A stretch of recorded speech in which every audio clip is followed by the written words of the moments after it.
नमस्कार दोस्तों। तो बहुत दिनों से हम सुन रहे हैं कि श्रीलंका में एक बहुत बड़ी क्राइसिस हो गई है।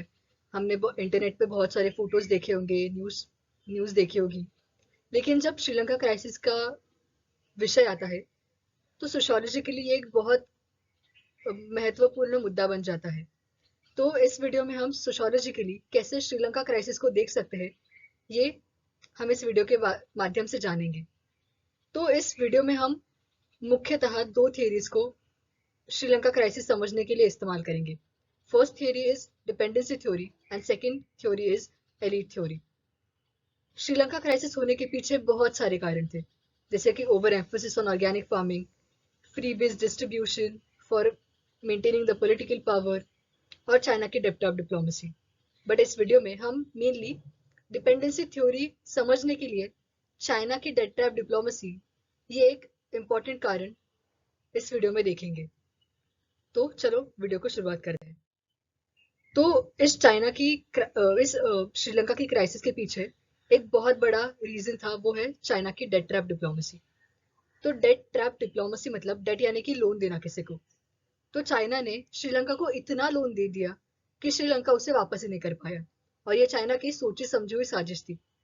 तो श्रीलंका चाइना को लोन लौटा नहीं पाया, इसलिए श्रीलंका ने उसका हम्बन टोटा पोर्ट चाइना को लीज पे दे दिया।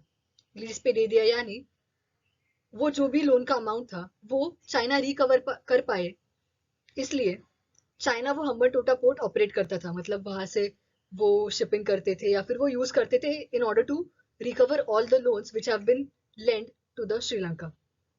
तो ये डेट ट्रैप डिप्लोमेसी कैसे चाइना ने as an artificial dependency create करने के लिए की, ये सोशोलॉजिकल एंगल यहाँ पे आता है। सो जब डिपेंडेंसी थ्योरी की बात आती है तो डिपेंडेंसी थ्योरी बोलती है कि the people of less developed countries are not to blame for the failure of their economy. तो ये जो भी लेस डेवलप्ड इकोनॉमीज है और उनका जो भी फेलियर है, तो इसके पीछे जो भी मुख्यतः कारण है वो है द डेवलप्ड कंट्रीज। तो उन्होंने एक आर्टिफिशियल सिचुएशन की है, तैयार की है, जिसमें जो लो डेवलप्ड कंट्रीज है, लेस डेवलप्ड कंट्रीज है, उन्हें मोर डेवलप्ड कंट्रीज पे डिपेंडेंट रहना पड़ता है।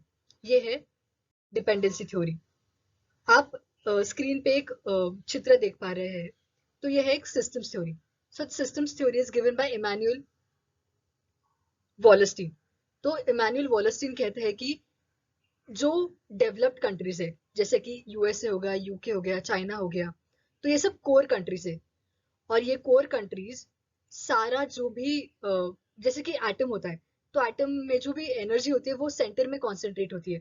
इन द सेम वे जो भी सब पावर है वो सब सेंटर में कॉन्सेंट्रेटेड है, यानी कि कोर में कॉन्सेंट्रेटेड है।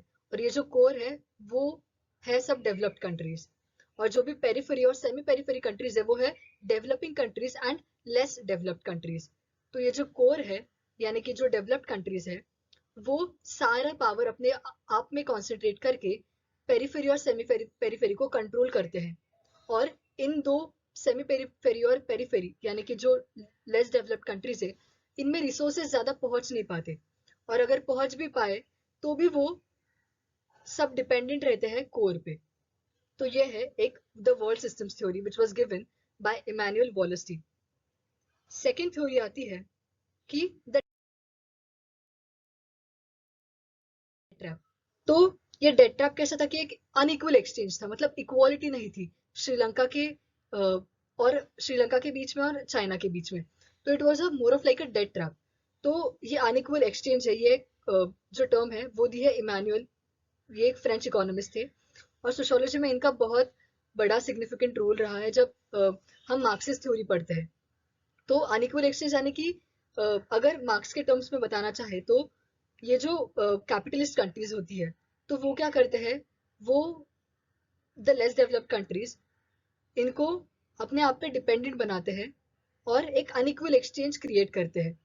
जैसे कि जब भी इंडिया कॉलोनाइज हुई थी, तब ब्रिटिशर्स क्या करते थे, ब्रिटिशर्स यहाँ से सारा रॉ मटेरियल लेके जाते थे बहुत कम प्राइसेस में, और वो वहां से बनाया हुआ मैन्युफैक्चर्ड गुड्स इंडिया में लाते थे, और वो यहाँ बहुत महंगे प्राइस में बेचते थे। So this was unequal exchange. So low income countries are not developed but as mis developed. तो ये मिस डेवलपमेंट की जो कॉन्सेप्ट है वो बनाई हुई है, मतलब मिस डेवलपमेंट के पीछे मेन रीजन है कि द डेट ट्रैप। और ये जो अनइक्वल एक्सचेंज है, इससे लो इनकम कंट्रीज कभी डेवलप नहीं कर पाती, या भी डेवलप भी हुई तो भी वो इक्वालिटी नहीं हो पाती डेवलप्ड कंट्रीज के बराबर। Second important theory is elite theory. तो परेटो जो एक इटालियन थिंकर थे, उन्होंने बोला था कि जो भी सोसाइटी है, there are two main rulers. So first one are the lions and the foxes. So lions mainly rule by ideology. They use their ideology, and foxes use their cunningness. So in the case of Sri Lanka, it was the lions, that is the Rajapaksha dynasty, which were ruling by the ideology. They were the dictators, and they created a fatal blunder, and they risked the economic health of the country for mere political gains. तो इससे एक drawback हमें नजर आता है कि elite theory, जब भी पावर किसी कुछ चुनिंदा लोगों में कॉन्सेंट्रेट हो जाती है, तो वो कैसे अपने खुद के इंटरेस्ट के लिए अदर पीपल को एक्सप्लॉइट करते हैं। जैसे कि in order to hold the power, what Rajapaksa dynasty do is they distributed freebies, और they took exorbitant loans from China. दो वो लोन्स का थोड़ी देर के लिए, शॉर्ट टर्म के लिए, मतलब लोगों को लगा कि अरे डेवलपमेंट हो रही है, बट लॉन्ग टर्म में वो सस्टेन नहीं कर पाए। तो this is the drawback of elite theory, and this can be applied to the Sri Lanka crisis. So ये दो मेन थ्योरीज थी जिनसे हमने श्रीलंका क्राइसिस को समझने की कोशिश की। I hope you got the idea, you got the crux of what this theories are actually, and how this can be applied to the Sri Lanka crisis. And thank you so much for watching this video.